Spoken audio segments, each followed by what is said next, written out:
యూసీవీసీ వాళ్ళతో డిబేట్ అంటే మామూలు విషయం కాదు. వారు ఎన్నో దుర్బోధనలు ఓడించి గెలిచారు. ఇప్పుడు వచ్చిన వారు కూడా అందరిలాగే పరువు పోగొట్టుకొని పోతారేమో. పరువు పోగొట్టుకొని వెళ్ళటానికి వాళ్ళ వీడియోస్లో చూపించే పాస్టర్ క్యారెక్టర్లు కాదు. అవతల వచ్చింది అపోస్తులైన పౌలు గారు, అపోస్తులైన పేతురు గారు.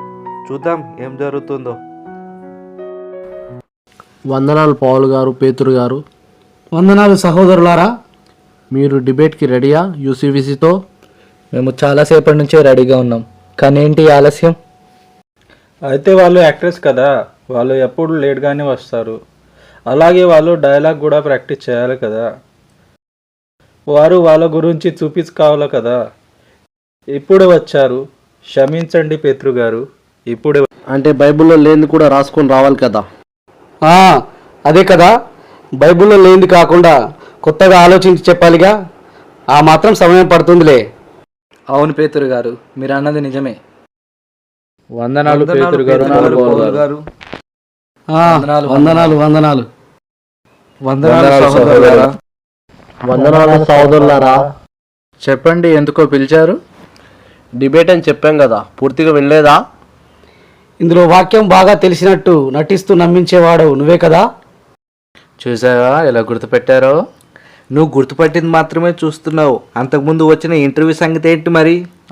సర్లే చెప్పండి, డిబేట్ దేని గురించో? ఆల్రెడీ చెప్పాం కదా, పూర్తిగా వినలేదా? మేమేది పూర్తిగా వినము, సగమే చదువుతాం, సగమే చెబుతాం.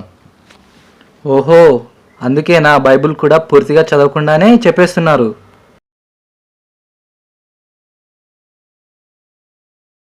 సహోదరులారా, ఇంకా డిబేట్ స్టార్ట్ చేయండి. సత్య అసత్యాలు తేలిపోవాలి ఈ రోజున. సరే చెప్పండి డిఫెండర్ గారు, వీరు ఏదో తప్పుగా బోధిస్తున్నారో చెప్పారుగా.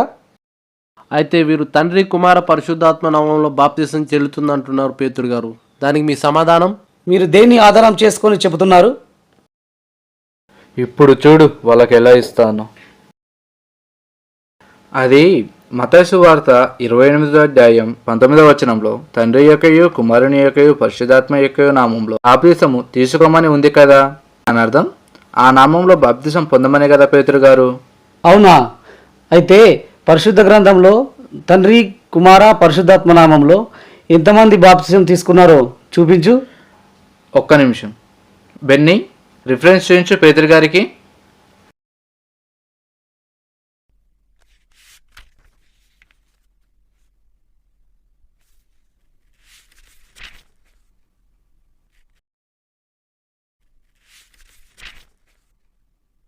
ఎవరు లేరు జాన్. అదేంటి, స్క్రిప్ట్ రాసేటప్పుడు చూసే ఉంటారు కదా, చూయించు. ఎవరు లేరు లేరు అంటుంటే చూపించు చూపించు అంటారేంటి? ఎలా?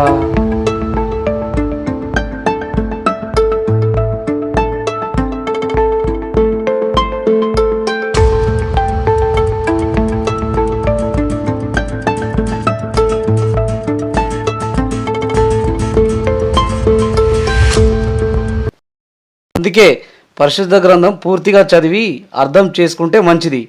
సగం సగం బోధించకూడదు. నా పరిచర్య వాక్యానుసారం కాదనుకుంటున్నారా? నా బోధ తప్పుడు బోధ అని మీరు అనుకుంటున్నారా? అడుగుతున్నారుగా, చెప్పండి.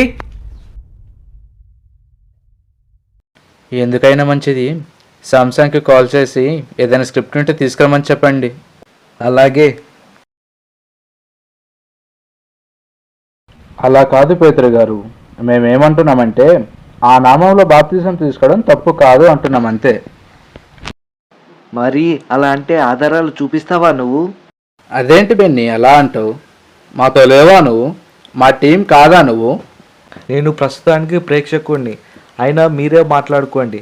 అయినా వారిని ఎదిరించడం నా వల్ల కావట్లేదు. అదేంటి బెన్నీ, ఆ రోజు స్టేట్మెంట్ ఇచ్చింది నువ్వు, వీడియోలో చెప్పింది నువ్వు, ఇప్పుడేమో నేను ప్రేక్షకుణ్ణి వీక్షకుణ్ణి అంటే ఎలా చెప్పు? మరి నేను తప్పు చెప్పాను, తప్పుడు స్టేట్మెంట్ ఇచ్చానని తప్పు ఒప్పేసుకోనా? మరి నువ్వు ఉండవయ్యా బాబు, అలా ఒప్పుకుంటే పరువు పోద్ది. అలాగే బాస్ పేమెంట్ కూడా ఇవ్వడు. వాక్యంను అర్థం చేసుకోవడంలో నా మనసు ఎంతో ఉన్నతము. నేను ఎవరినని మీరు అనుకుంటున్నారని క్రీస్తు నన్ను అడిగినప్పుడు నేను చెప్పిన సమాధానాన్ని బట్టి నీకు కలిగినది దేవుడే నీకు అనుగ్రహించాడని సాక్ష్యం ఇచ్చాడు.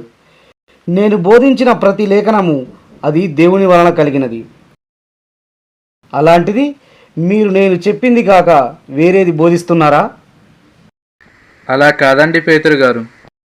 ఎలా కాదు? సహోదరుడు పౌలు గారు దమస్కు మార్గంలో పోయేటప్పుడు తప్పు చేస్తున్నా తెలిసి స్వయంగా యేసుక్రీస్తు వారే ఖండించారు. అలాంటప్పుడు నేను తప్పు చేస్తే యేసుక్రీస్తు వారు ఖండించరా?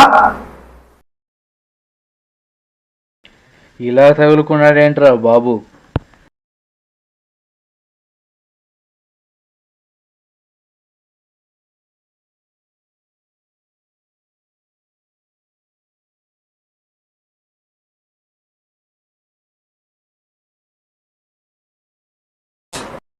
ఏంటి వీళ్ళు జవాబు చెప్పమంటే మొక్కలు చూసుకుంటున్నారు ఏంటో ఏమో.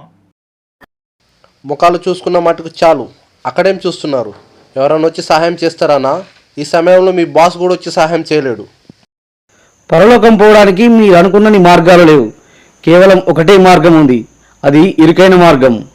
ఎఫ్ఎస్సి 4వ అధ్యాయము 5వ వచనం ప్రకారము ప్రభువు ఒకడే, బాప్తిస్మం ఒకటే, దేవుడు ఒకడే అని అక్కడ స్పష్టంగా బాప్తిస్మం ఒకటే అని చెప్తుంది.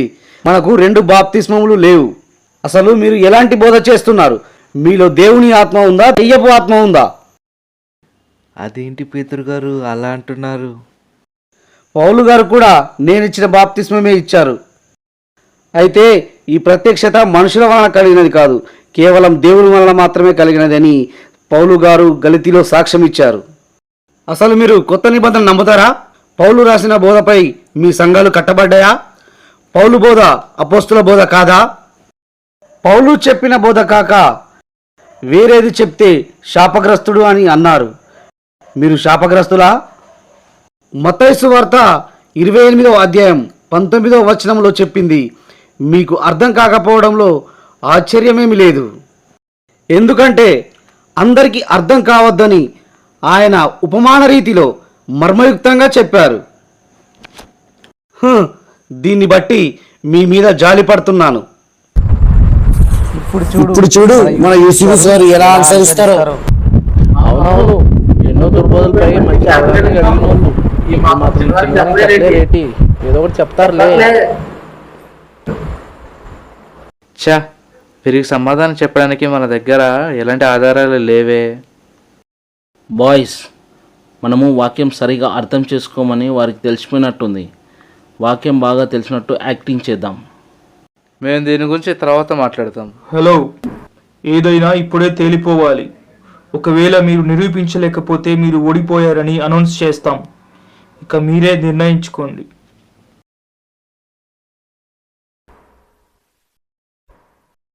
ఎన్ని మనము సామ్సన్కు కాల్ చేద్దాం అనుకున్నాం కదా, కాల్ చేసి ప్రూఫ్స్ తీసుకురమ్మని చెప్పు.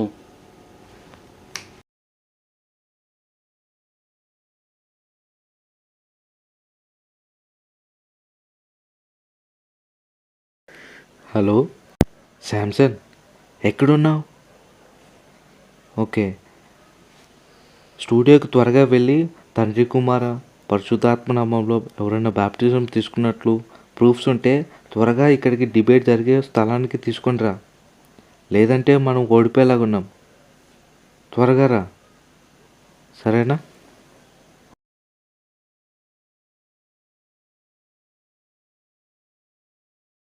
అలా ఏం కాదు బ్రదర్, మా దగ్గర ప్రూఫ్స్ అన్నీ ఉన్నట్టున్నాయి. మా టీం మెంబర్ ఒక ఆయన తీసుకుని వస్తున్నాడు. ఆయన రాగానే ప్రూఫ్స్ అన్నీ చూపిస్తాం మీకు. భలే కవర్ చేసావు బెన్నీ. లీడ్ యాక్టర్స్ అంటే ఏమనుకున్నావు మరి, ఆ మాత్రం ఉంటుంది. అంతేలే. అదేంటి జవాబు చెప్పకుండా తర్వాత చెప్తానంటున్నారేంటి?